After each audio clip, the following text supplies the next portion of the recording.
Estimadas y estimados asistentes, reciban un cálido saludo a nombre de nuestra Academia Jurídica Let's and Use. Es un placer darles de Ochoa y tendré el honor de moderar este evento. Hoy nos acompaña una distinguida profesional del derecho, la magistrada Esther Noemi Pareja Olortegui, quien compartirá con nosotros el tema Mecanismos de simplificación procesal. Permítanme compartir brevemente algunos aspectos destacados de su trayectoria profesional. Abogada por la Universidad Nacional Mayor de San Marcos, magíster en Derecho Penal y Procesal Penal, catedrática en la Escuela de Oficiales de la Policía Nacional del Perú, ex fiscal penal con 13 años de experiencia en el Ministerio Público y conferencista y capacitadora en diplomados y seminarios. En nombre de nuestra Academia Jurídica Let's and Use y de sus fundadores, expresamos nuestro profundo agradecimiento por su presencia. Les recordamos que pueden dejar sus preguntas y comentarios en el chat para enriquecer el diálogo. Sin más preámbulos, les damos la palabra a nuestra estimada ponente. Bienvenida. Muchas gracias, Claudia. Muy buenas noches contigo y con cada uno de los asistentes el día de hoy para poder compartir un tema interesante en cuanto al proceso penal. Me siento muy contenta de poder compartir en esta noche un tema que finalmente va a ser de aporte, de suma para cada uno de ustedes en el ámbito en que se puedan estar desempeñando, tanto como abogados de repente litigantes o estudiantes de derecho.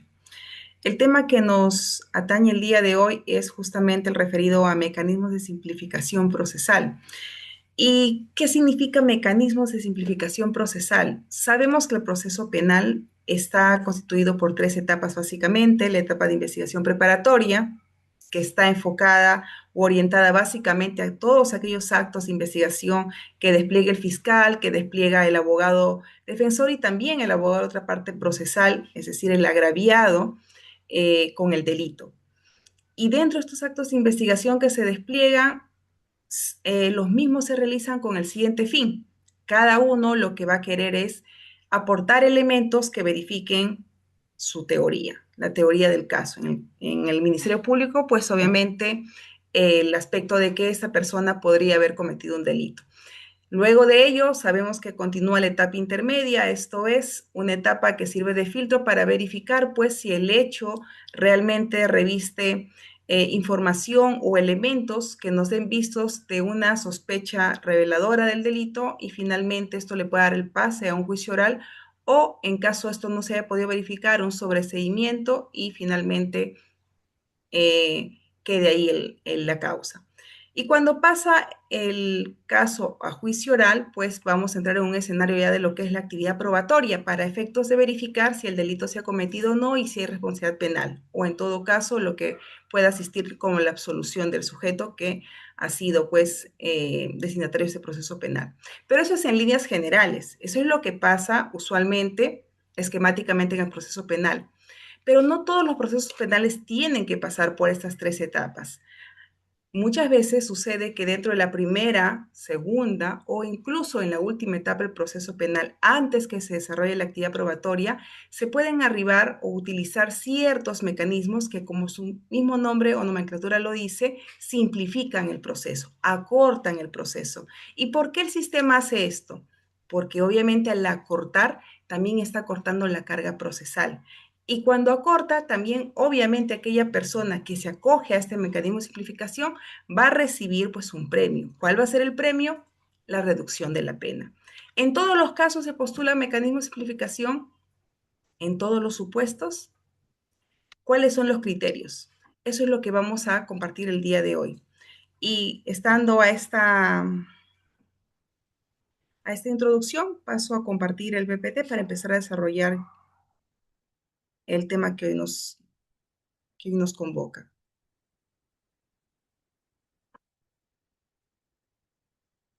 ¿Se aprecia, Claudia?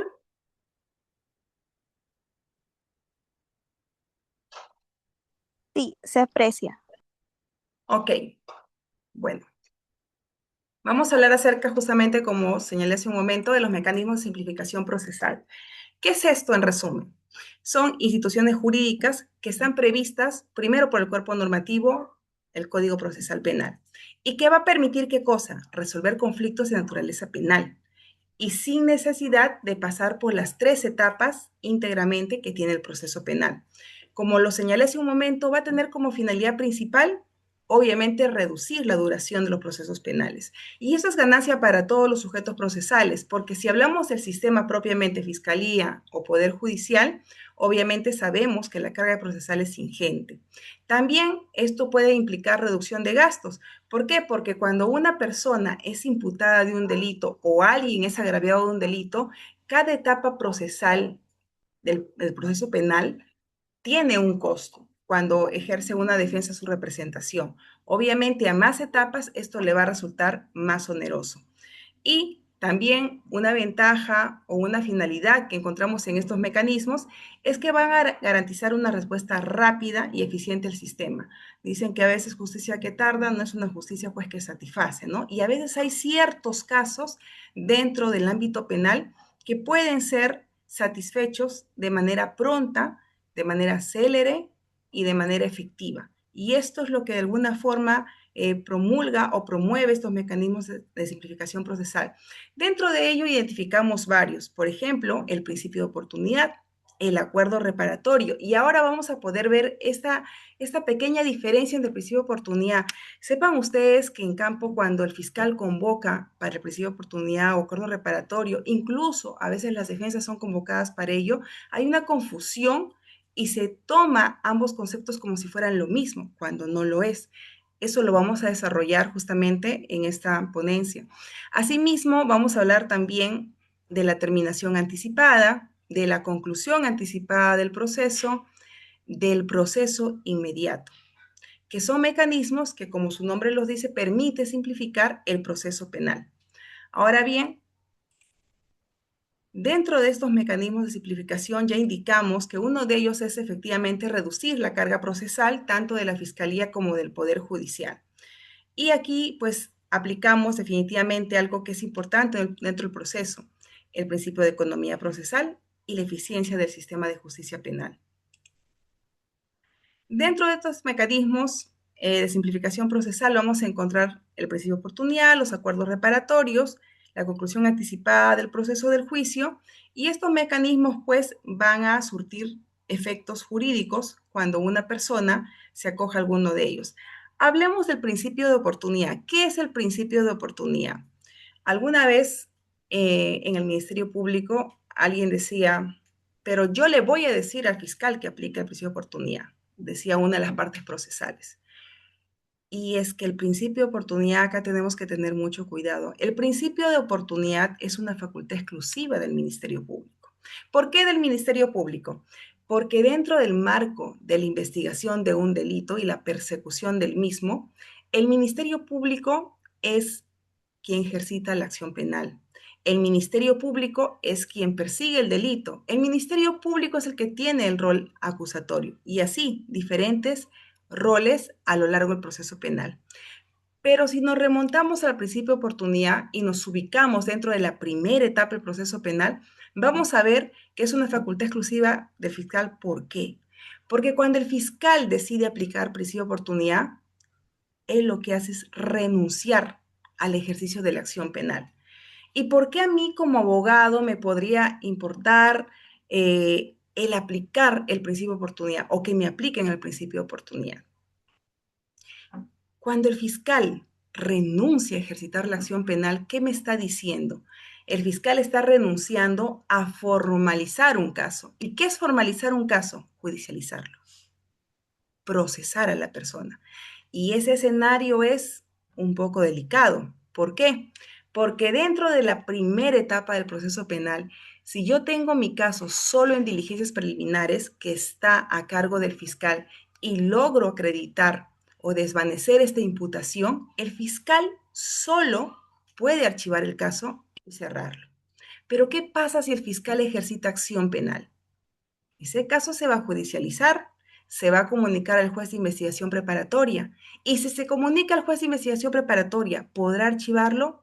No. Va a tener, en todo caso, si no verifica la imputación o no logra obtener elementos de convicción que permitan verificar el hecho, cómo vincular al imputado con ese delito, va a tener que sobreseer.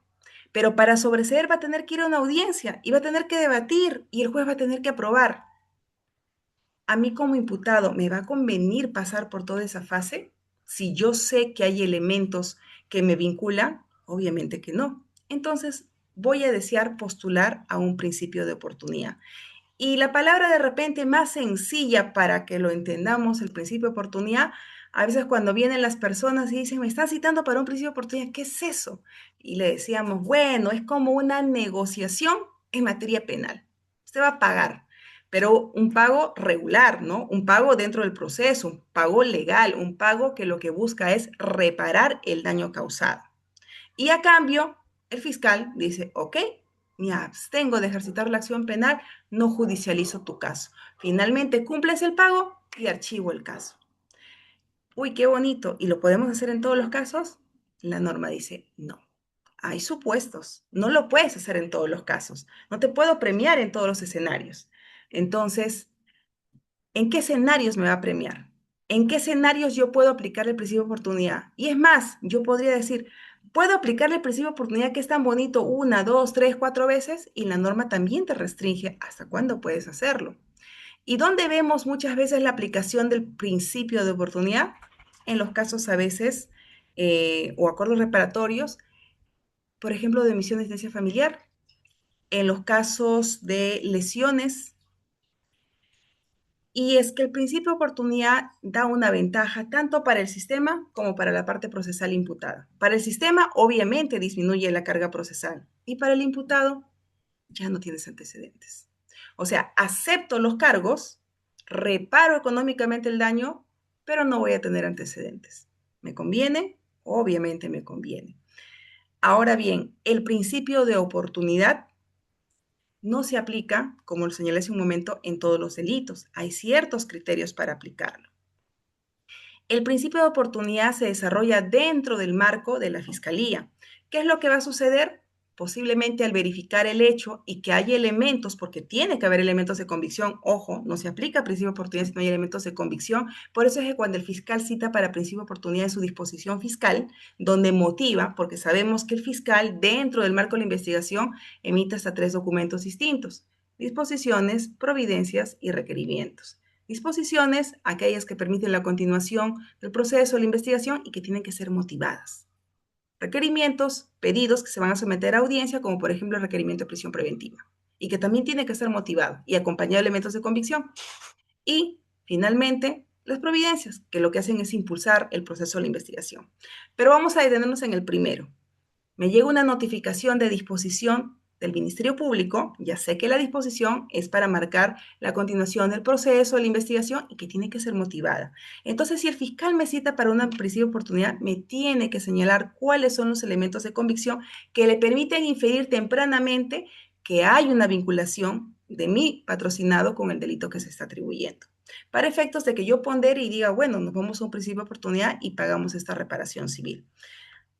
Cuando el fiscal cita y finalmente las partes procesales arriban a un acuerdo, se ponen de acuerdo en cuanto al monto, ¿qué sucede? El fiscal va a levantar un acta, ¿no?, de principio de oportunidad y va a fijar cuotas y fechas. Y esto es algo que muchas veces no se habla o al menos no lo he escuchado, no lo ves directamente en el Código Procesal Penal, pero es lo que sucede en la práctica.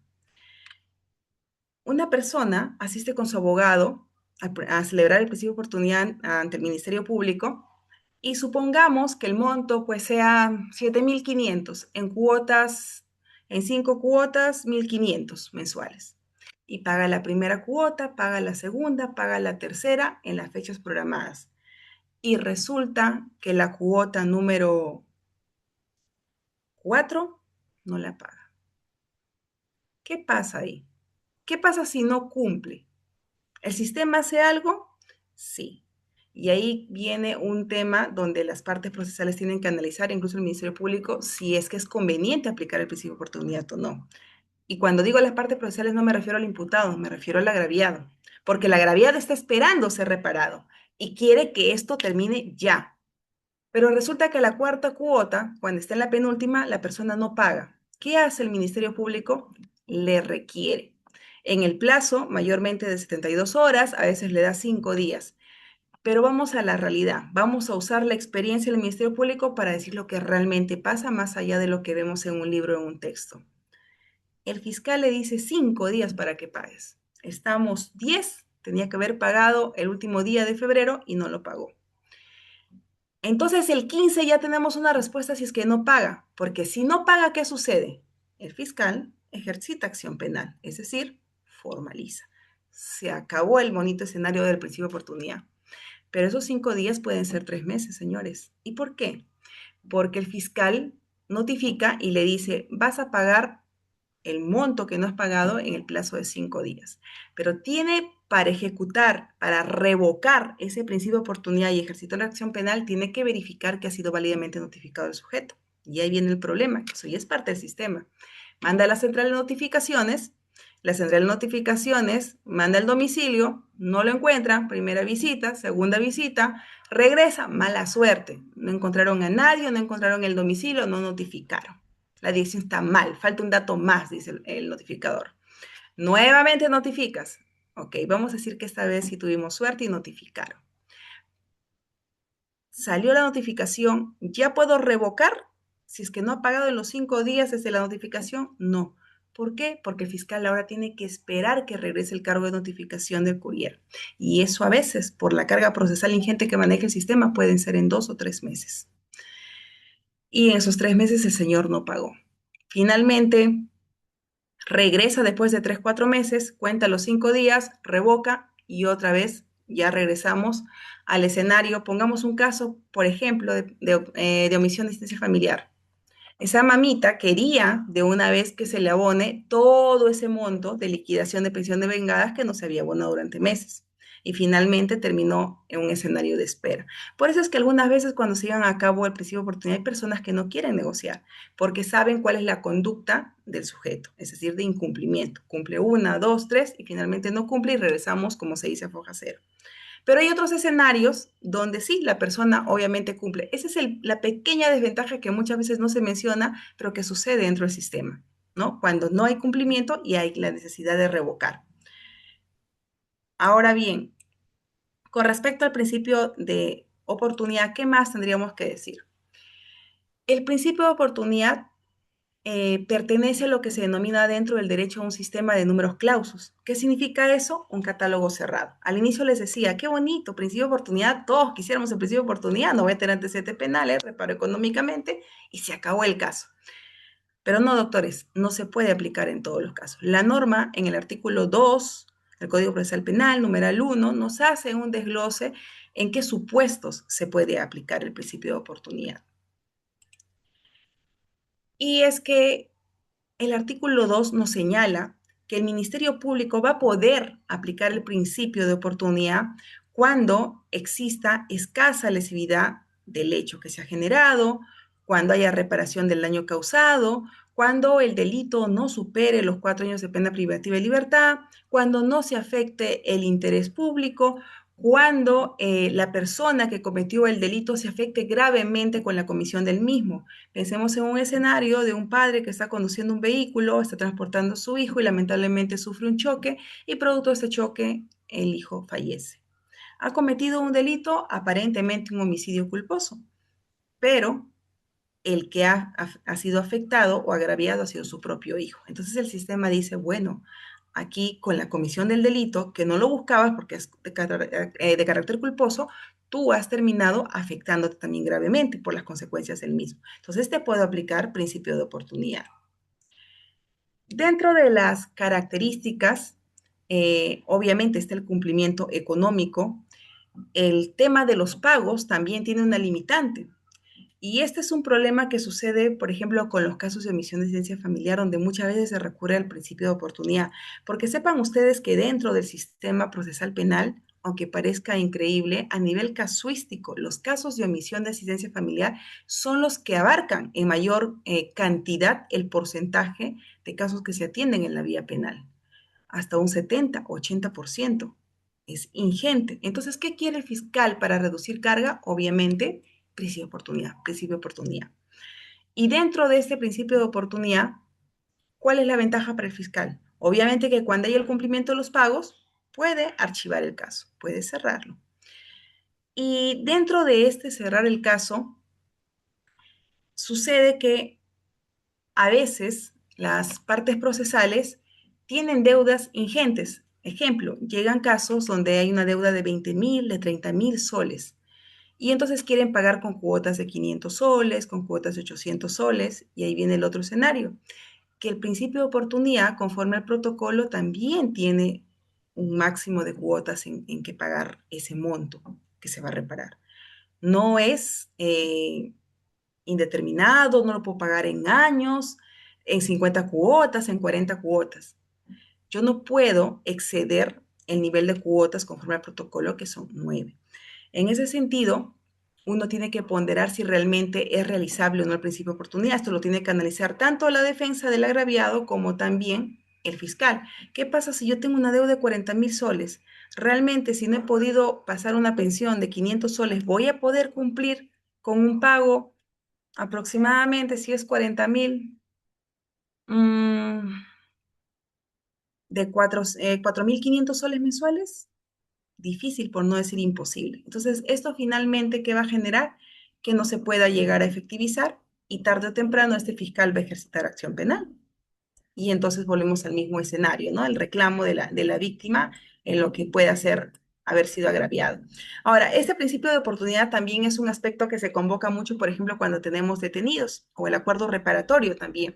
Cuando hay detenidos, por ejemplo, por delitos de bagatela, como hurto, puede ser hurto simple, que está en competencia de las comisarías, ¿no? Para efecto de darles una solución pronta, una reparación pronta.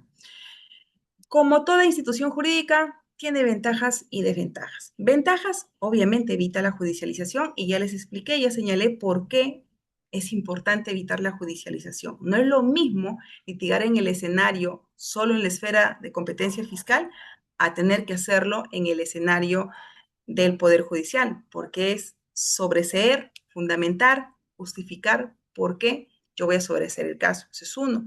Dos, cuando se judicializa un caso, ese agraviado ya no es agraviado, puede constituirse en actor civil. Y se constituye en actor civil, ¿qué sucede? Esa persona va por la reparación civil, que no va a ser simbólica como de repente lo plantea el Ministerio Público, sino va a ser una reparación civil un poco más alta. Entonces hay que ponderar todos esos aspectos cuando uno representa a una persona y nos piden, pues, obviamente una recomendación para efectos de solucionar ese conflicto. Entre las desventajas, ¿cuáles podrían estar? Puede generar percepción de impunidad, porque de repente por ahí la persona dice, es que yo no quiero solo que me reparen económicamente, esto va más allá, esto para mí representa un mayor agravio y esto que ha sucedido para mí, supongamos, ¿no? Hablemos de una lesión. He dejado de bailar, he dejado de hacer mis actividades cotidianas, he subido de peso, de repente he perdido una oportunidad laboral que tenía a raíz de esto, entonces va más allá de ello y entonces termina dando a la persona un atisbo de impunidad, de que finalmente se le premió a la persona, ¿no? Y también, pues, hay que tener en cuenta que cuando hablamos de principio de oportunidad, como es una facultad exclusiva del Ministerio Público, también puede presentarse el escenario de que la valoración del monto fijado va a estar en función también a la discreción del fiscal, ¿no? De que no se caiga de repente en excesos o de repente es un monto muy, muy pequeño. ¿Cómo se tramita el principio de oportunidad? ¿Quién lo convoca? En este caso, al ser una facultad exclusiva del fiscal, el fiscal lo va a convocar. Puede ser en la primera disposición fiscal cuando abre investigación. Hay fiscales que abren investigación preliminar y en esa misma disposición convocan al principio de oportunidad, a la audiencia de principio de oportunidad, que no es otra cosa que justamente la asistencia del fiscal, que va a estar ahí como referente, y las partes procesales que se han visto inmersas en el delito, ¿no? Se comunica al imputado y a la víctima, se requiere también ahí la reparación y en este caso, si es que es aprobado, pues va a ser consignado en un acta. Ahora, respecto del principio de oportunidad, hay un detalle interesante que muchas veces se pasa por alto. Si nosotros nos remitimos al artículo 2 del Código Procesal Penal, vamos a ver cuáles son los supuestos en los que se aplica. Pero muchas veces pensamos que el principio de oportunidad solo se puede aplicar en etapa de diligencias preliminares. Entonces regresamos a nuestras tres fases: investigación preparatoria, etapa intermedia y juicio oral. Y dentro de la primera etapa, esto es investigación preparatoria, sabemos que existen dos fases: diligencias preliminares, que es conducida y atendida estrictamente por el fiscal, e investigación preparatoria formalizada, que ya es puesta a conocimiento del juez. Muchas veces pensamos que el principio de oportunidad solo se puede aplicar en diligencias preliminares, y eso no es correcto. El principio de oportunidad, si bien es cierto, muchas veces para evitar pasar por todo el escenario del proceso penal, se utiliza en diligencias preliminares, también se puede hacer cuando se ejercita acción penal. ¿Cómo así? Con los procesos inmediatos. Sabemos que el proceso penal está conformado, ya sea que lo tramites en vía de proceso penal común, el que conocemos con las tres etapas, o en vía de proceso especial, que el código prevé hasta 7. Uno de ellos, el proceso inmediato, que luego lo vamos a mencionar, tiene ciertas características y particularidades. Ahí podríamos bien aplicar un principio de oportunidad, por ejemplo, cuando el fiscal ejercita acción penal a través de una incoación de proceso inmediato, que no es lo mismo que formalizar.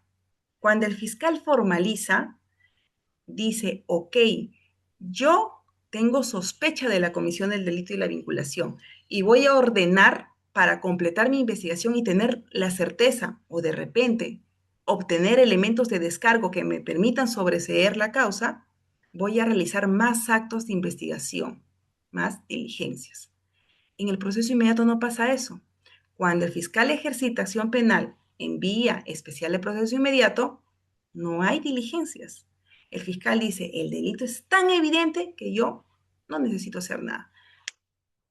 Pongo mi requerimiento de incoación de proceso inmediato, lo llevo a audiencia, si me declaran fundado, pasé a lo que sería el juicio inmediato, que es un conglomerado de una especie de etapa intermedia con etapa de juzgamiento, para que se tramite de forma más célere. Entonces, en ese escenario donde se va a debatir la incoación de proceso inmediato, también puedo instar a la aplicación de un principio de oportunidad o arribar a un principio de oportunidad. ¿Cuándo más lo puedo hacer? Y este es el tercer criterio que muchas veces los sujetos procesales desconocen. El principio de oportunidad también se puede aplicar en etapa intermedia. Pero ¿cómo así? Nuevamente, proceso penal común, investigación preparatoria, etapa intermedia y etapa de juzgamiento. En la etapa intermedia sabemos que el fiscal ya concluyó la investigación, se acabó. Y en este momento que pasa a la etapa intermedia, o acusa, es decir, tiene elementos para decir este caso debe tener mérito para pasar a juicio oral, o sobresee. Pero vamos a poner en el escenario que acuse, que diga sí, este delito para mi fiscal se ha cometido y tengo elementos para decir que el sujeto está vinculado a la comisión del delito que se le está atribuyendo. En ese momento me corre en traslado a mí, parte procesal, abogada del acusado. Ya en este momento ya es acusado. ¿Qué puedo hacer yo como defensa? Puedo observar la acusación en el plazo de 10 días hábiles. Y cuando yo observo, si nos remitimos a la norma procesal penal en el artículo 350, establece pues que también dentro de las observaciones yo podría instar a la aplicación de un principio de oportunidad. Y miren ustedes, miren este principio de oportunidad en proceso inmediato, ya no va a ser solo en presencia fiscal, porque cuando hay proceso inmediato estamos hablando de un caso judicializado, va a ser ante el juez de investigación preparatoria. Cuando hablamos de una acusación e instamos la aplicación del principio de oportunidad o criterio de oportunidad, lo hacemos también ante el juez. ¿Qué juez? También el juez de investigación preparatoria, porque en el proceso penal común sabemos que quien conduce en la primera etapa y en la segunda etapa es el mismo juez de investigación preparatoria. Entonces, en cualquiera de los dos escenarios va a estar bajo el control y la verificación o aprobación del juez de investigación preparatoria.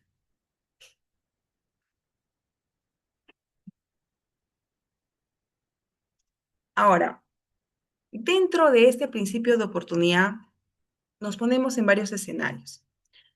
Primero, que este principio de oportunidad no va a poder llevarse a cabo si no asisten ambas partes procesales en la primera citación.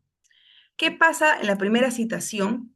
Si se requiere, se convoca porque necesito agraviado y necesito imputado para que lleguen a un consenso. ¿Qué pasa si uno de ellos no viene? Se reprograma y se cita a una nueva fecha, una segunda citación. ¿Y qué pasa si no asiste el imputado en la segunda citación? Si no asiste el imputado, el fiscal va a ejercitar acción penal. Ya no lo volverá a citar. ¿Y qué pasa si el que no asiste es el agraviado? Bueno, en ese caso, de manera excepcional, el fiscal, estando que ya se convocó una vez y está válidamente notificado, que eso es otro criterio a verificar, podrá fijar el monto de la reparación civil, obviamente de manera razonable. ¿Por qué? Porque el objetivo, pues, es llegar definitivamente a un consenso y poder finiquitar el caso. Ahora, así como existe, y ahí venía el tema de la confusión, principio de oportunidad y acuerdo reparatorio, que a veces los sujetos procesales piensan que es exactamente lo mismo porque se usa de manera indistinta. El acuerdo reparatorio, a diferencia del principio de oportunidad, que también se encuentra en el artículo 2 del Código Procesal Penal, solo que este se encuentra regulado en el numeral 6, mientras el principio de oportunidad en el numeral 1. ¿Qué es el acuerdo reparatorio? En síntesis es casi lo mismo, en apariencia es muy, muy parecido al principio de oportunidad. El detalle es que los supuestos cambian, mientras en el otro los supuestos son, pues, que no supere los 4 años de pena privativa de libertad, que no haya afectado gravemente el interés público, que la gente se haya perjudicado por la comisión del delito. Aquí es diferente. Aquí los supuestos o los delitos en los que se puede aplicar son taxativos, están señalados expresamente por la norma. Por eso es que también decimos que el acuerdo reparatorio, sí, es cierto, es un mecanismo de simplificación procesal, donde también, al igual que el principio de oportunidad, víctima e imputado van a arribar a un acuerdo para reparar el daño. Y va a generar como consecuencia también la extinción de la acción penal, finiquitando un archivo. La base normativa, como ya lo señalé, artículo 2, inciso 6 del Código Procesal Penal. Pero aquí el criterio es otro. Aquí se va a aplicar cuando se traten de delitos de bagatela, fútiles, de mínima lesividad, ¿no? Delitos pequeños, por así decirlo. Son aplicables en aquellos delitos que afectan, por eso dicen, bienes jurídicos disponibles, en los cuales la reparación del daño resulta suficiente para solucionar un conflicto penal. Requiere nuevamente el acuerdo entre imputado y víctima, implica reparación integral del daño causado y procede en determinados delitos, no en todos, ¿no? Nuevamente, ventajas, desventajas, favorece la reparación del daño a la víctima, reduce el tema de la litigiosidad penal, promueve soluciones basadas en el consenso y permite una solución rápida del conflicto penal. No va a proceder definitivamente en cualquier delito, no hay forma que se aplique acuerdo reparatorio en delitos graves. Y requiere, pues, por parte del imputado, del investigado en este caso, capacidad económica para reparar el daño. ¿Cómo va a ser el procedimiento aquí? Aquí el fiscal nuevamente va a emitir una disposición, no requerimiento, no providencia, disposición, promoviendo la probable aplicación del acuerdo reparatorio. Cita a las partes dentro del plazo de 10 días y si el imputado no concurre a la primera citación, el fiscal procederá también, al igual que en el otro caso, a reprogramar la misma por única vez, la cual tampoco podrá exceder de 10 días calendario. Ahora, seamos honestos, a nivel de carga procesal, de realidad procesal, sabemos que esto difícilmente se va a cumplir. Si el imputado no concurre a la segunda citación o si ignora su paradero, el fiscal promoverá la acción penal. Hasta ahí es prácticamente lo mismo que el principio de oportunidad. Por eso es que hay mucha confusión y a veces se toma tal cual si fueran lo mismo, ¿no? En caso las partes asistan a la audiencia única, el fiscal procurará que acuerden la reparación civil en monto y forma del pago y luego emitirá su disposición de abstención del ejercicio de la acción penal. Ahora, el acuerdo reparatorio, a diferencia del principio de oportunidad, nos permite que nosotros, incluso de manera particular o privada, lleguemos a un acuerdo que lo pongamos a conocimiento del fiscal a través de un instrumento público o un documento privado. Pasa, por ejemplo, cuando a veces hay lesiones por mordedura de perro. Estamos hablando de lesiones leves, lesiones de no mayor impacto, que no generan desfiguración. Entonces, ¿qué pasa? La persona viene ya con su acuerdo, con su documento que han legalizado ante notario y vienen para que el fiscal la apruebe mediante el acuerdo reparatorio y que obviamente esto implique también un desistimiento por parte de la otra persona y no esté pues tras el tema de la promoción de la acción penal, ¿no? Hablemos dentro de estos mecanismos de simplificación de manera, estamos corriendo un poco para poder abarcar de manera genérica, pero también de forma, digamos, puntual, algunos de esos mecanismos de simplificación, entre ellos la terminación anticipada del proceso. Esta en particular, esta institución, a mí me encanta. Esta también es una vía especial, una de las 7 que les mencioné hace un momento. Me encanta porque es muy efectiva y hay que saber cuándo aplicarla. Yo digo a veces, no hay que regalar al cliente, pero hay que saber cuándo ceder, porque la terminación anticipada del proceso ya no nos habla de un escenario fiscal nada más, nos habla de un escenario judicializado. Ojo, la terminación anticipada yo no la puedo aplicar nuevamente, proceso penal común, no la puedo aplicar dentro de la primera etapa en instancias preliminares. Tiene que haber ejercicio de la acción penal, tiene que haber formalización. Y entonces, a veces sucede que hay abogados que cuando se les presenta esta figura, dice, ya vamos a negociar, ¿no? Y de repente no hay elementos de convicción fuerte que pueda vincular a su patrocinado. Hay que saber cuándo negociar en un marco de terminación anticipada del proceso. Eso es uno. Dos, en el marco de la terminación anticipada del proceso sabemos que hay una reducción de un sexto de la pena, ¿no? Que es justamente concreta para efectos de que se beneficie. Pero cuando negociamos la terminación anticipada, si somos representantes de un imputado, ¿qué es lo que podemos buscar? Obviamente, la mayor ganancia. Si yo tengo una pena efectiva, probable, ¿voy a negociar reducir para una pena efectiva? Probablemente no. Muy probablemente no. ¿Qué sería una buena negociación de una terminación? Una pena suspendida o una pena efectiva si el delito es muy grave, pero convertida a trabajos de prestación no comunitaria. Como fuera, se supone que yo como defensa busco el mejor escenario. Ahora, cuando hablamos de terminación anticipada del proceso, este mismo momento cuando hay negociación de terminación anticipada, se aprovecha por las partes procesales, en especial quien representa al imputado, para ver qué otros elementos pueden generar mayor porcentaje de reducción. Porque obviamente yo como abogada de imputado voy a buscar maximizar sus beneficios dentro del marco de la negociación. No es que yo voy a una audiencia de terminación anticipada, negocio la reducción del sexto, me voy y digo, oye, pero de repente también pudimos aplicar un tercio por eso, se me ocurre, confesión sincera.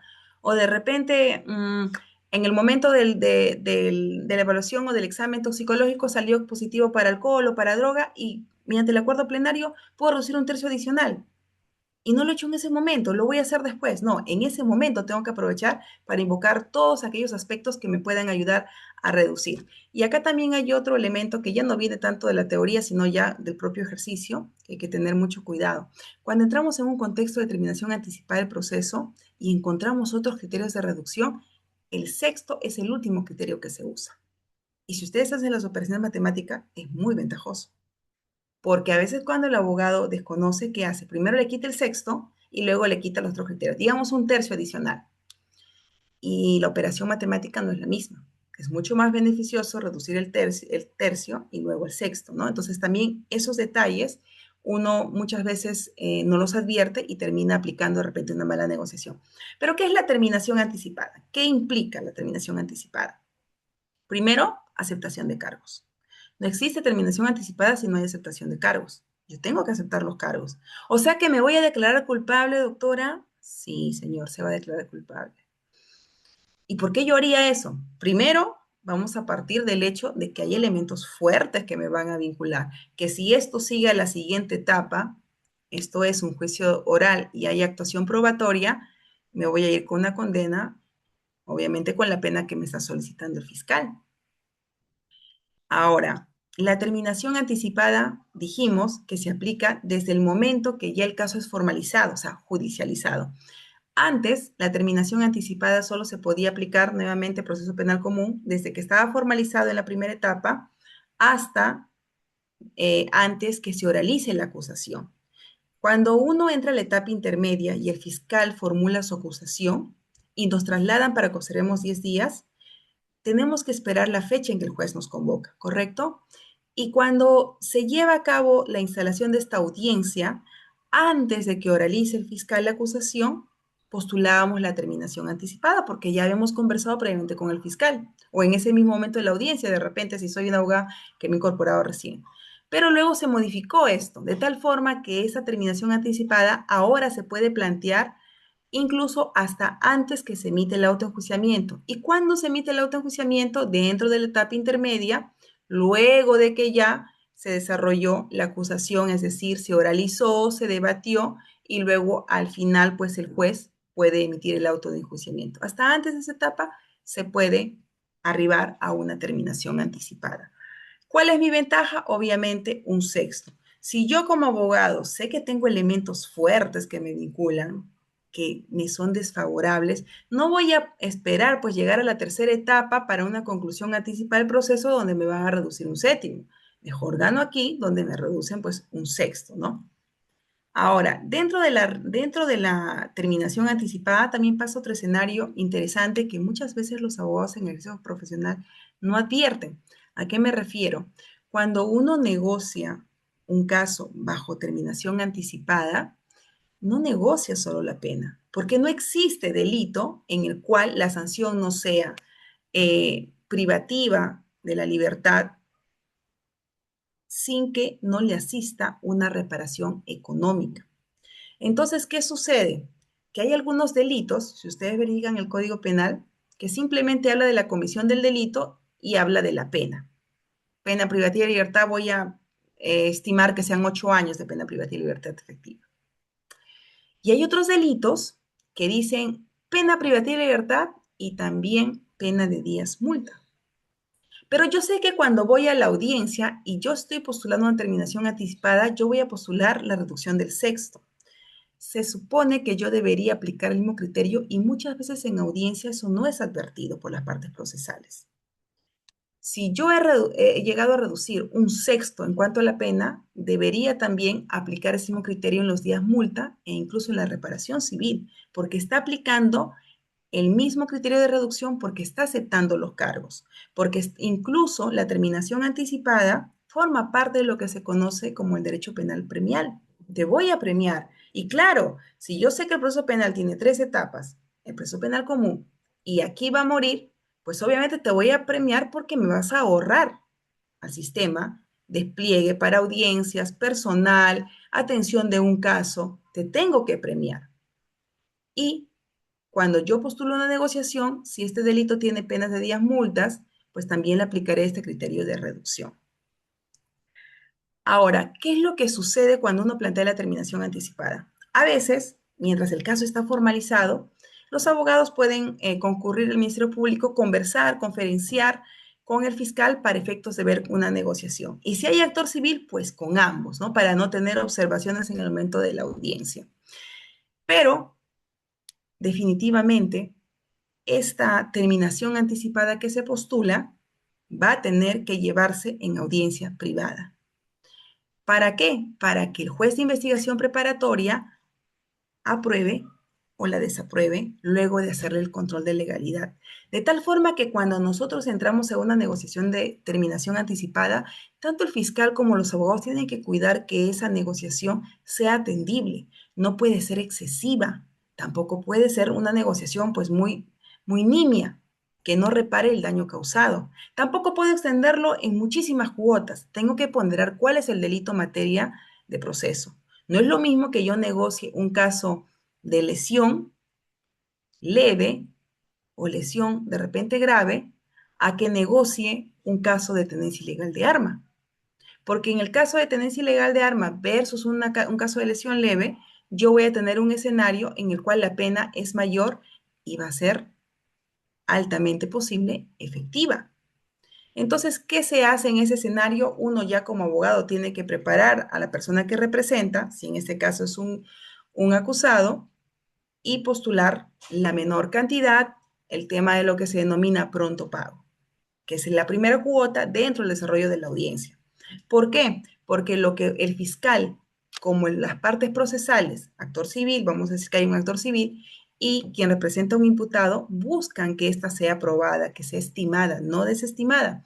Y uno ya por la práctica sabe que cuando hay delitos que son de pena alta, pues le tengo que dar algo al juez para que no sea materia de cuestionamiento o observación. Algo me refiero dentro del acuerdo, por ejemplo, un pronto pago, que la primera cuota sea un monto pues no pequeño, sino un monto considerable de tal forma que muestre ante el órgano jurisdiccional sujeción de esa persona que quiere y tiene la voluntad de reparar el daño ocasionado.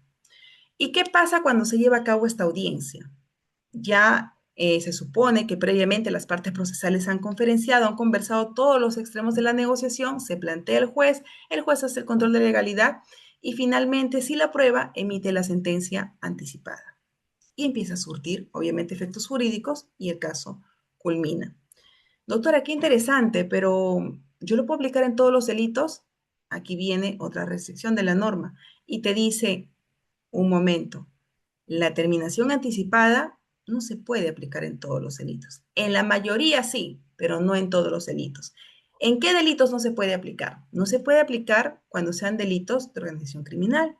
No se puede aplicar cuando se trate de delitos de trata de personas. No se puede aplicar en delitos de feminicidio. No se puede aplicar cuando sean delitos de proxenetismo o delitos de violencia sexual. Entonces, sí tenemos limitantes. No se puede aplicar en todos los delitos, ojo. ¿Dónde encontramos la base normativa de la terminación anticipada como proceso especial? Lo encontramos en el Código Procesal Penal, desde el artículo 468 al 471. Y como ya lo señalé, pues lo podemos pedir desde que el caso está en investigación preparatoria.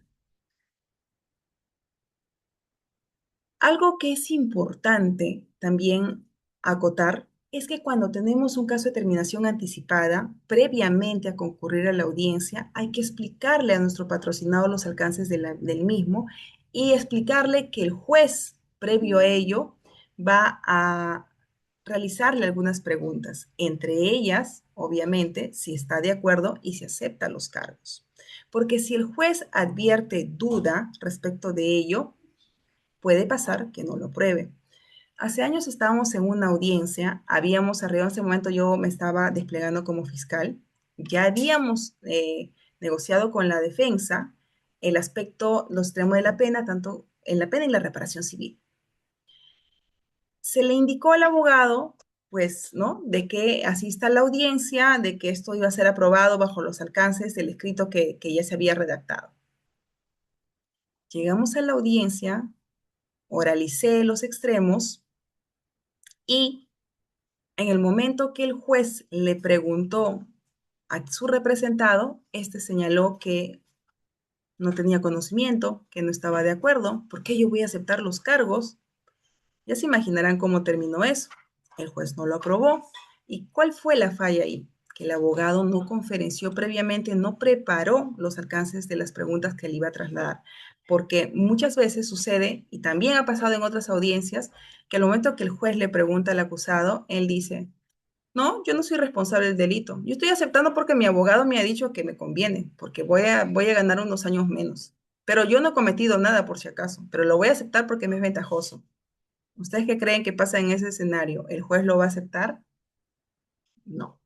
Y es que ahí viene el control de legalidad. El control de legalidad es todos los aspectos.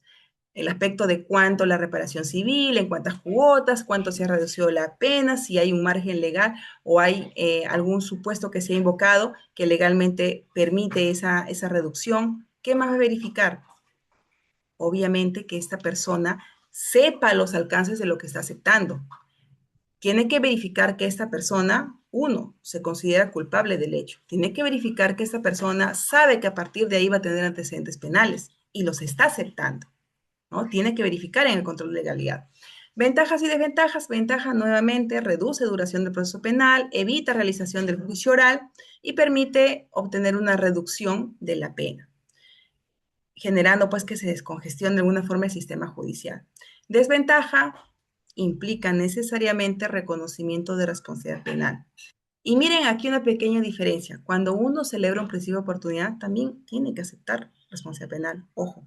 Y es lo primero que se consigna en el acta de principio de oportunidad. Pero ahí no se generan antecedentes penales. Aquí sí. ¿Y a qué más sucede? Que el imputado renuncia a discutir su acusación en juicio. Y esto es importante. Muchas veces han sucedido casos que han sido asistidos por Defensoría Pública.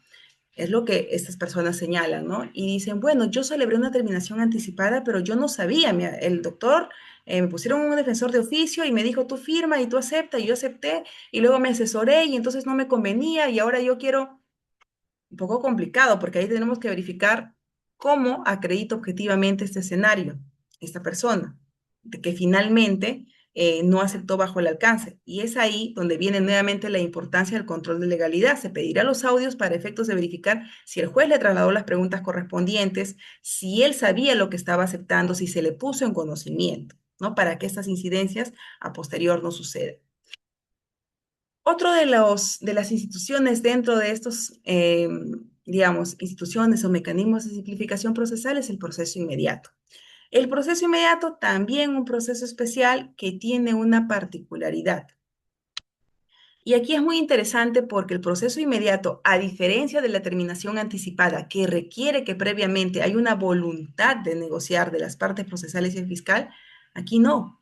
En el proceso inmediato es el fiscal quien decide. Pero decide para qué.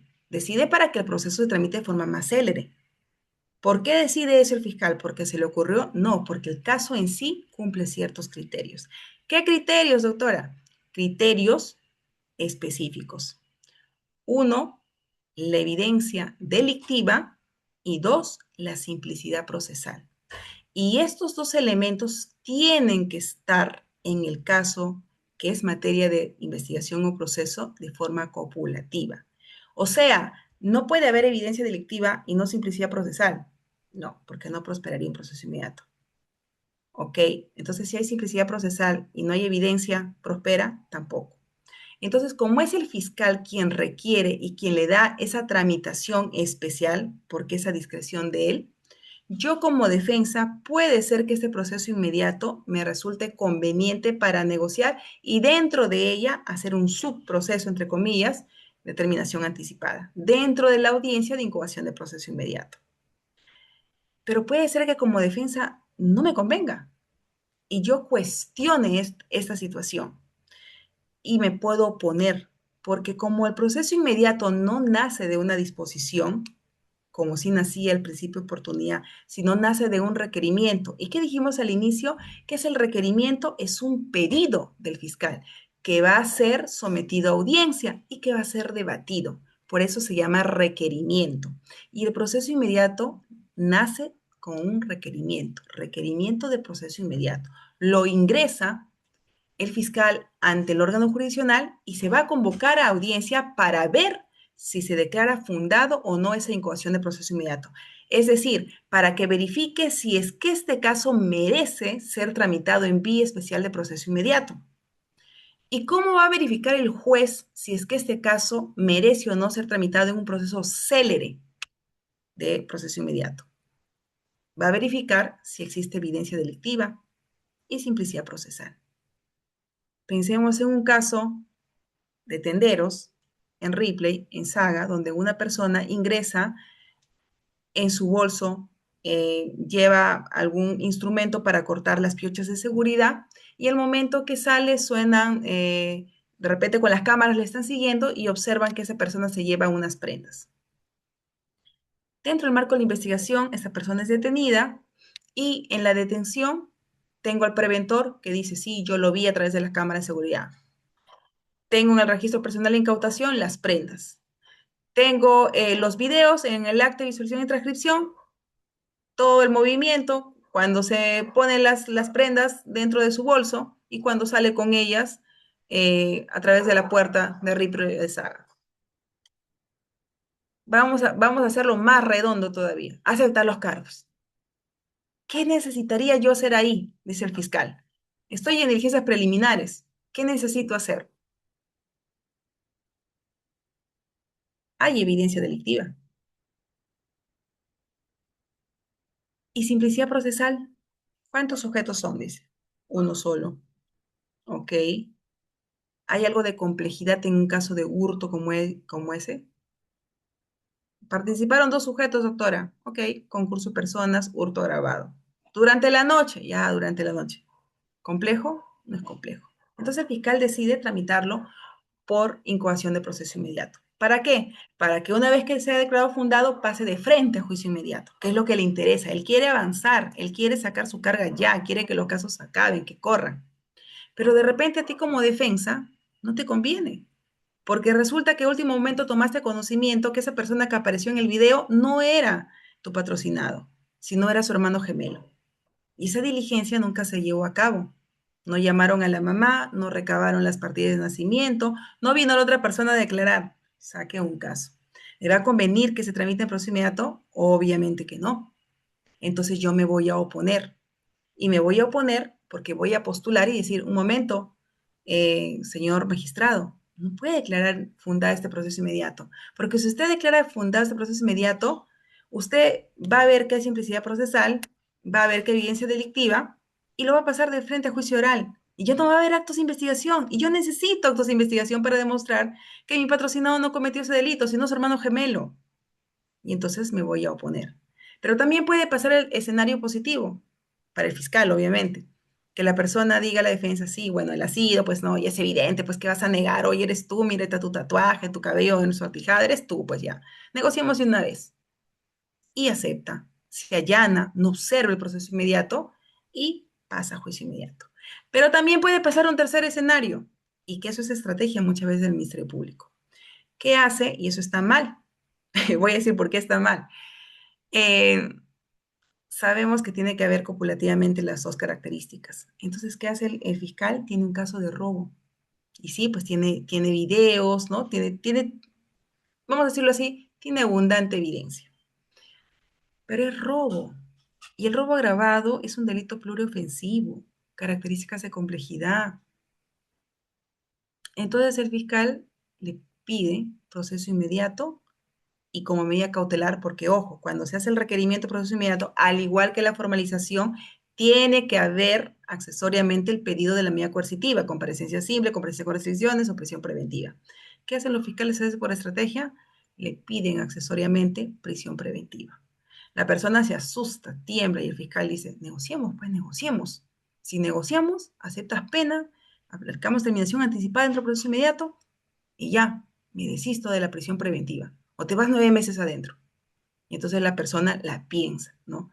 La piensa y dice, bueno, sí, sí, sí, voy a negociar, dice, ¿no? Muchas veces hay un mal uso en exceso del proceso inmediato. Se llevan a incoación del proceso inmediato causas que no corresponden. Y a veces el Poder Judicial, los jueces de investigación preparatoria que deben verificar el cumplimiento de esos requisitos que menciono, no lo hacen adecuadamente.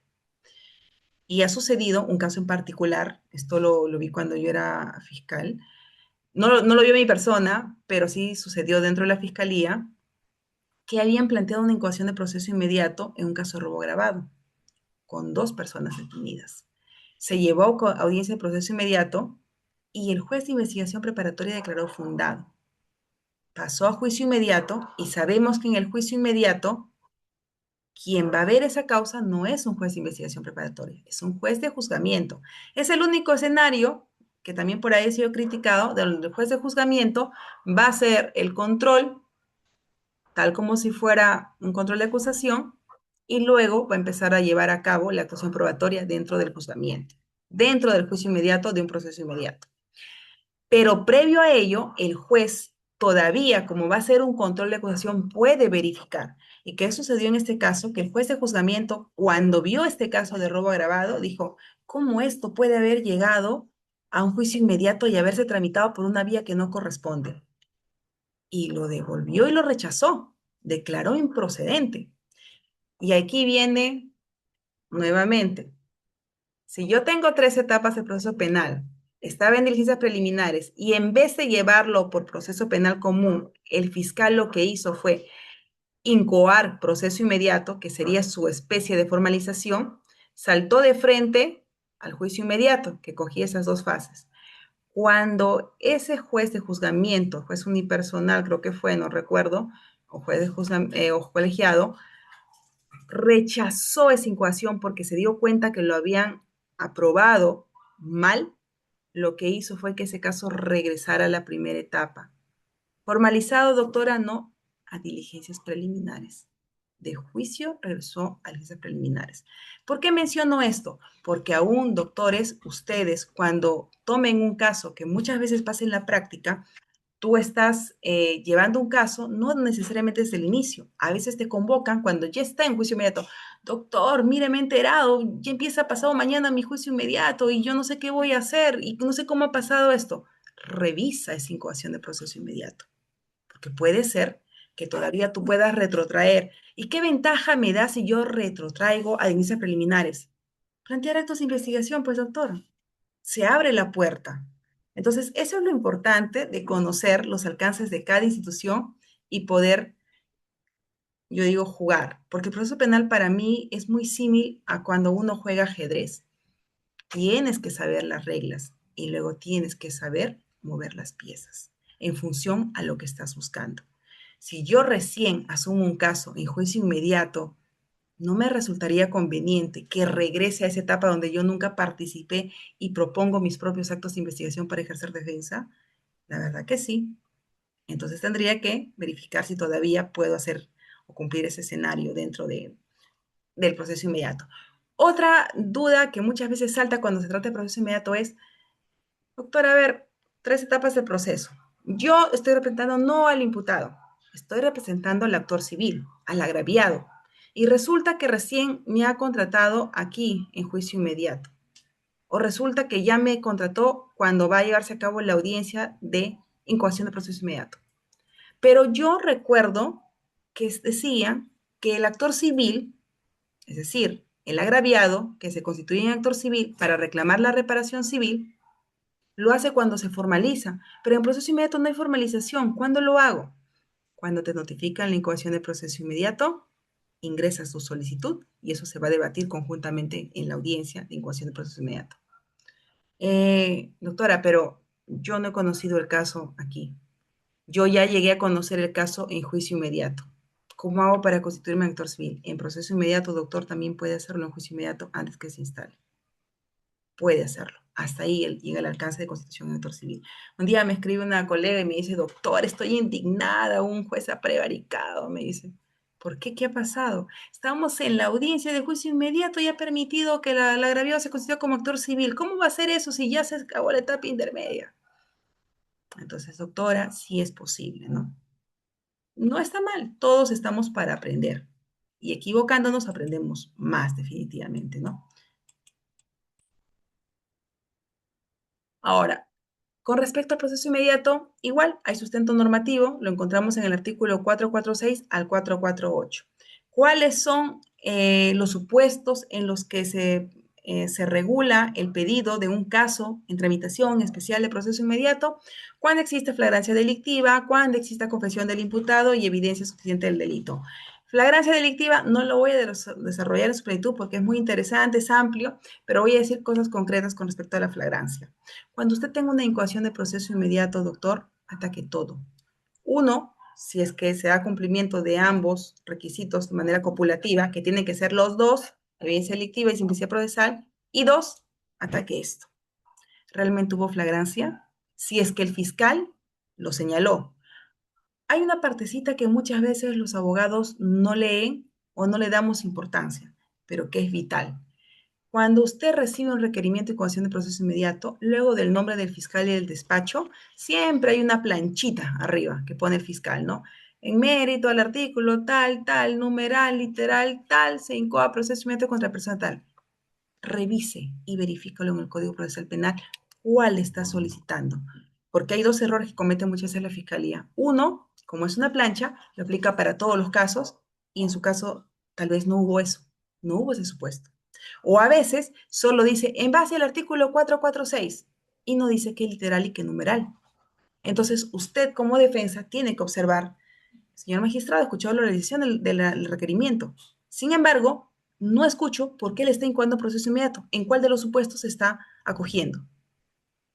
¿Y dónde está desarrollado eso? Porque si me dice que hay flagrancia, ¿con qué elemento de convicción me acredita que hay flagrancia? Y más cargosos todavía. Si me dice que es flagrancia, ¿qué tipo de flagrancia, señor magistrado? No me ha dicho. Estricta, cuasi flagrancia, presunta. Lo pones en jaque. Muchas veces, el 90% de veces el fiscal no lo desarrolla. Y ahí tienes un punto más de ataque para cuestionar esa incoación si a ti no te resulta conveniente, obviamente, de que esta incoación prospere. Ahora, antes que se me vaya, que hay una confusión muchas veces hablando de instituciones, de la acusación directa. Muchas veces se confunde proceso inmediato con acusación directa, que son totalmente distintos. La acusación directa es, yo tengo un proceso, 3 etapas nuevamente, hago diligencias preliminares y la tengo tan clara. Aquí ya no busco simplicidad procesal, evidencia delictiva, no. Acá yo, no me importa si el caso es complejo o no, pero yo tengo todo. Yo considero que tengo todo. Entonces yo digo, ¿y para qué voy a saltar, tramitarlo proceso inmediato? Es un proceso penal común, nada más que le voy a plantear una acusación directa. Es decir, voy a saltar de diligencias preliminares hasta etapa intermedia, porque tengo todo. No me falta nada, redondito el caso. Y es una decisión criterio del fiscal. Y ahí también viene la siguiente interrogante. Doctora, ¿y si estoy en diligencias preliminares y el fiscal se le ocurrió, tras terminar las diligencias preliminares, en vez de formalizar o de incoar proceso inmediato, se le ocurrió formular una acusación directa? ¿En qué momento me constituye autor civil? ¿Cuándo te notifica la acusación directa? Y en la audiencia, antes de que se empiece a desarrollar la acusación, se va a resolver esa solicitud que es presentado por escrito para constituirte en autor civil. Entonces, hay cositas, ¿no?, que hay que manejar para poder ejercer la defensa de la forma más óptima. Este otro aspecto de confesión del imputado también es un aspecto que si el fiscal lo invoca, yo también tendría que verificar si realmente se cumple. Sabemos que las confesiones del imputado guarda ciertos requisitos. Me ha pasado muchas veces en audiencia que, y a ustedes probablemente, que en las actas de intervención policial consignan, ¿no? Estaba el personal policial, se desplazó por tal zona y empieza con toda su redacción. Hasta que en una parte dice, ¿no? Y entonces cuando intervenimos a la persona fulano de tal, él nos dijo que había cometido el delito, que lo había hecho con tal fulano y lo hizo de tal forma. Y sigue su acta de intervención. ¿Eso será confesión? Primero, si usted revisa el artículo 120, 121 del Código Procesal Penal, donde se desarrolla las características para considerar que un acta es válida, ahí ya patinó, porque ese acta no es válida. Porque las actas no consignan dichos, solo pueden consignar hechos que la autoridad verifica.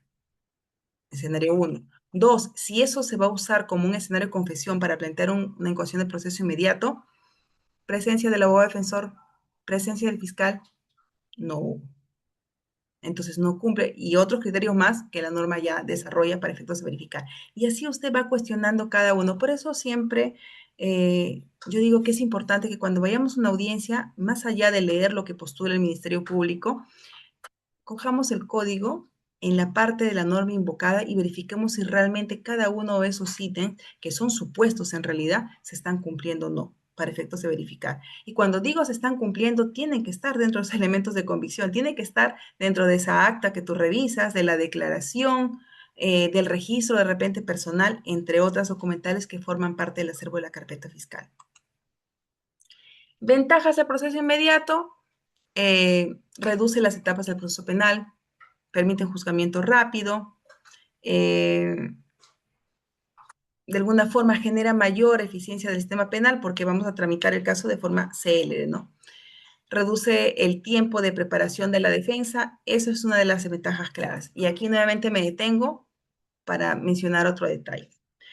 Cuando nosotros tenemos un proceso inmediato, y estoy tratando de correr porque el proceso inmediato es muy interesante, muy bonito y tiene muchas cosas que añadir, en esos artículos tan pequeñitos que vemos. Son pocos artículos, pero es muy interesante.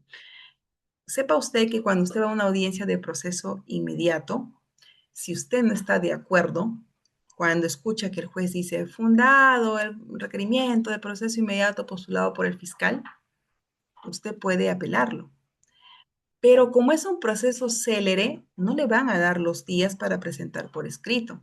usted va a tenerlo que hacer en el acto y de manera oral, de tal forma que cuando usted escuche fundamentar al juez, que uno ya sabe, ¿no? Cuando va a la oralización, hacia dónde va direccionado a declarar fundado. Yo ya voy anotando mis agravios para efectos de cuando concluya y me corran traslado, en ese mismo momento apele. Sucedió hace muchos años que estábamos en una audiencia, el Poder Judicial declaró fundado el requerimiento de proceso inmediato y el momento que se corrió traslado al abogado del imputado, este dijo, apelo, doctor, lo escucho. No, no, me reservo, en el plazo de ley lo voy a presentar por escrito.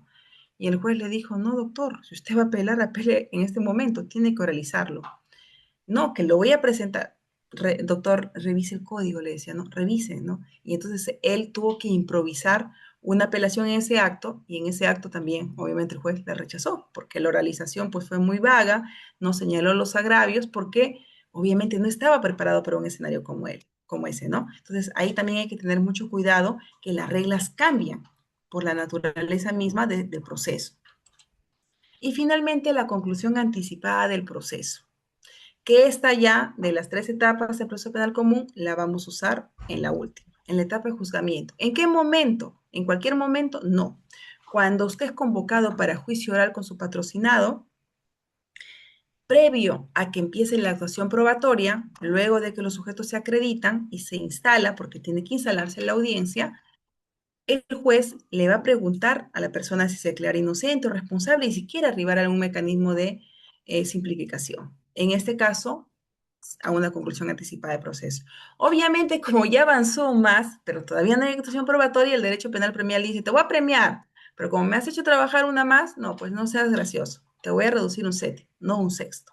Y este es el momento también donde uno aprovecha para verificar si hay otros criterios, al igual que en la terminación anticipada, para añadir mayor reducción a su caso. Ahora, en la conclusión anticipada del proceso pasa algo peculiar con respecto a la terminación anticipada. Cuando yo quiero negociar por una terminación anticipada, si soy sola, bien, negocio. Pero ¿qué tal si somos 3 y solo yo quiero negociar y los otros 2 no? ¿Puedo hacerlo? No. O todos o nadie, te dice el sistema. Y ahí es un problema.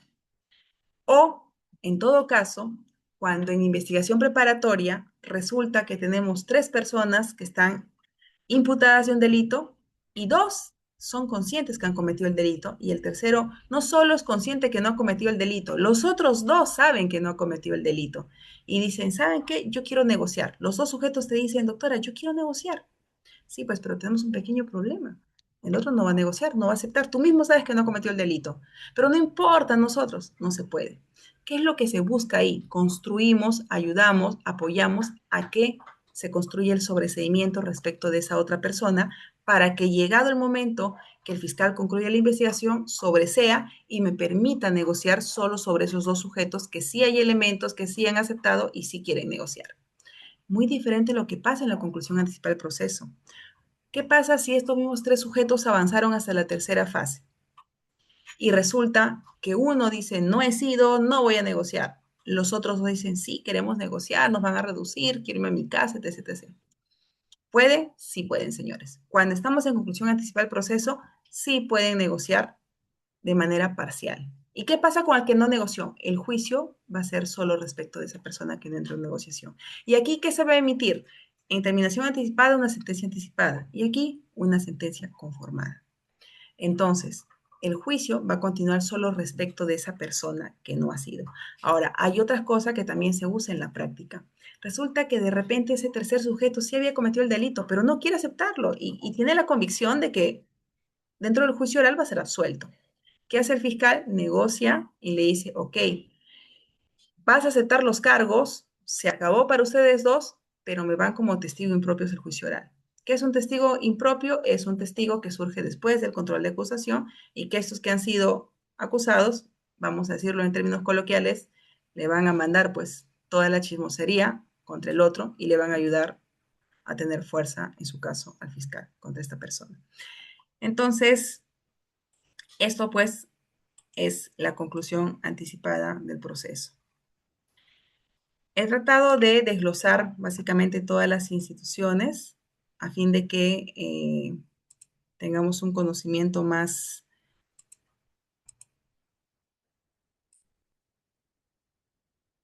A ver, permítanme un momento.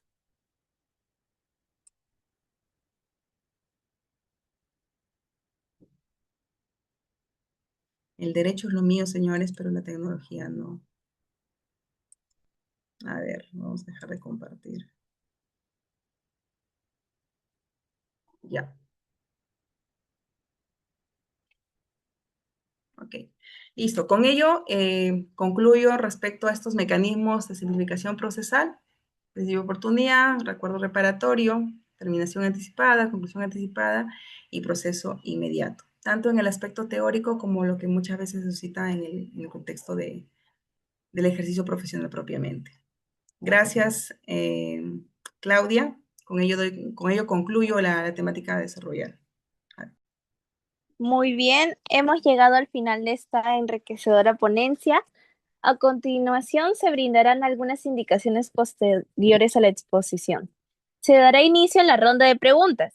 Tendremos un máximo de 1 minuto para recibir sus consultas a través del chat o de forma directa. Invitamos a la doctora a compartir unas palabras finales también. Y finalmente se procederá con el agradecimiento oficial y la presentación del certificado de reconocimiento. Antes de continuar, queremos expresar nuestras más sinceras felicitaciones al ponente por su brillante intervención. Nos ha dejado valiosas reflexiones, herramientas y aprendizajes que sin duda fortalecerán nuestra formación. Gracias por compartir su conocimiento con tanta claridad, solvencia y pasión. En nombre de la Academia Jurídica Let's and Use, hacemos entrega simbólica de un certificado de reconocimiento como muestra de nuestro profundo agradecimiento por su destacada participación. No sé si lo logra visualizar.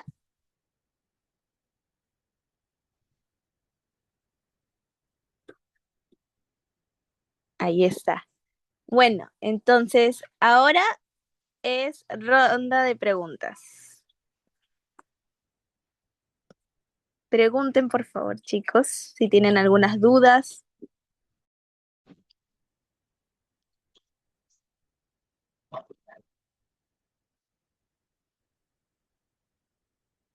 Buenas noches. ¿Sí? Buenas noches. Buenas Sí, buenas noches. noches. Sí, buenas noches. Buenas noches con la doctora Esther y con todos los participantes en esta conferencia. Eh, Siguiendo la línea de análisis, quisiera plantear un interrogante a la doctora Esther de carácter dogmático respecto a la tenencia anticipada como herramienta de simplificación. No sé si la doctora me está escuchando. Sí, Doctora. sí lo estoy escuchando. Sí, dígame por favor, doctora, ¿cuál es su posición sobre el alcance del control de legalidad que debe ejercer el juez de garantías? Específicamente, ¿considera usted que el juez debe limitarse exclusivamente a un control de proporcionalidad de la pena pactada entre las partes? ¿O tiene el deber, en virtud del principio de legalidad, de realizar un juicio de tipicidad exhaustivo que pueda eventualmente desestimar el acuerdo si considera, ¿no? Ojo, si considera que los hechos no encajan estrictamente en el tipo penal invocado, aún a riesgo de afectar la celeridad del proceso que está buscando este instituto? Gracias. Ese sí se cuadra. A ver, se refiere a la terminación anticipada. ¿Me Sí, escucha? correcto. Sí, correcto. Ya, ¿cuál sería ahí la pregunta en concreto? No, quería hacer, ¿me escucha? Sino que soy Sí, un móvil. Sí, lo que sucede, quería su opinión respecto a como le vuelvo a repetir, sobre la tenencia anticipada. ¿Cuál es su posición sobre el alcance del control de legalidad que debe ejercer el juez de garantías? Específicamente, o sea, si considera a ver, usted que... Sí, le Ok. escucho. A ver, cuando hablamos de terminación anticipada, el control de legalidad, el juez verifica varios aspectos cuando realiza el control de legalidad. Como es quien va a emitir la sentencia anticipada, tiene que verificar de que no haya excesos en el tema de los acuerdos, tanto en cuanto a pena como en cuanto a reparación civil. Pero también tiene que verificar si ese delito que es materia de negociación, en cuanto a los criterios de reducción, ha sido abordado de manera correcta, ¿no? Es decir, si yo tengo un ilícito, por ejemplo, vamos a decir un caso de naturaleza, un caso que tenga una pena de 8 años.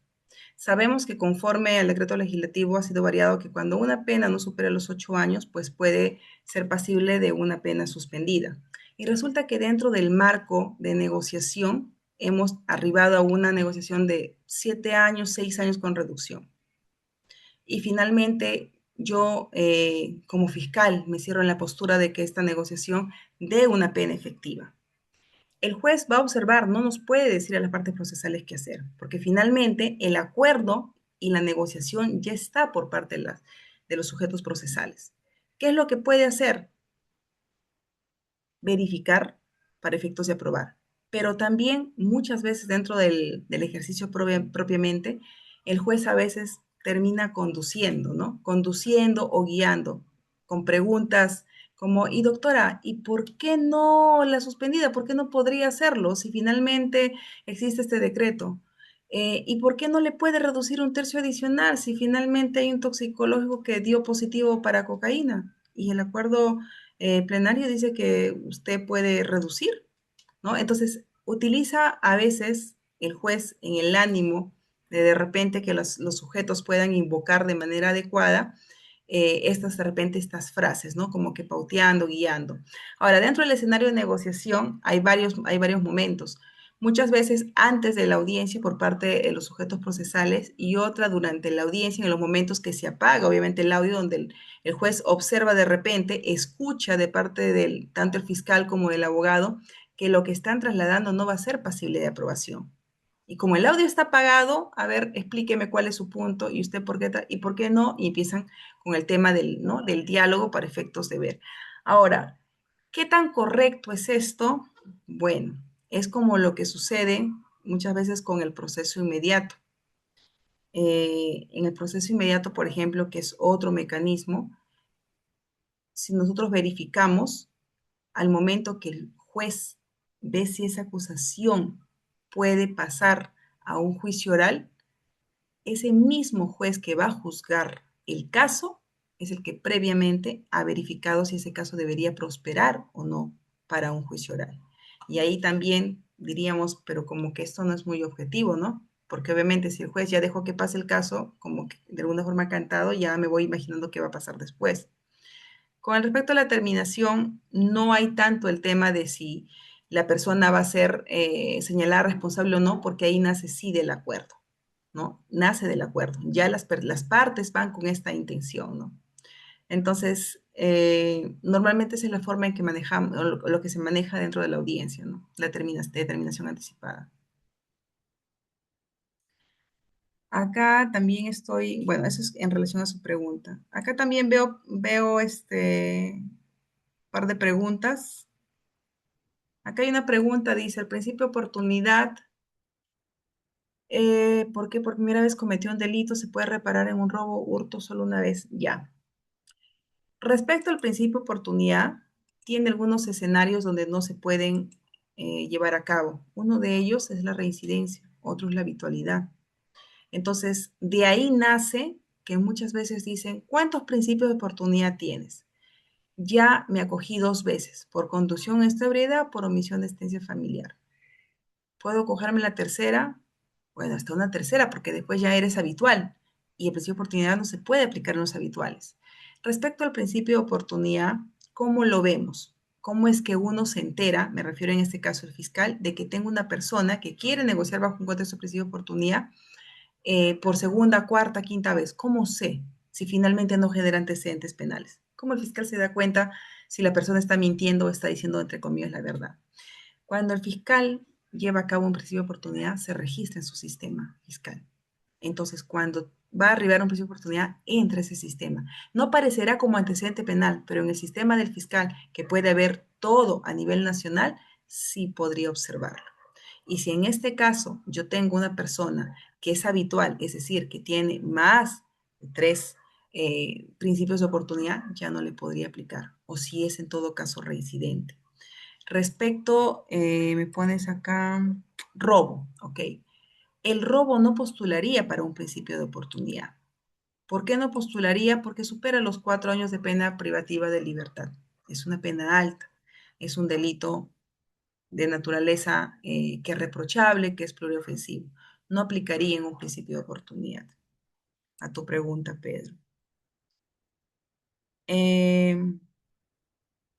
¿Cuál es el plazo del proceso inmediato?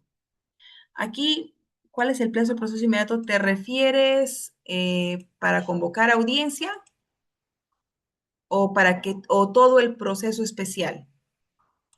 Porque si te refieres a todo el proceso especial, no hay un plazo. Si te refieres a convocar la audiencia, el plazo es de 48 horas. Cuando lo veo, y eso también aprovecho tu comentario, Pedro, para ampliar un poco en ese aspecto.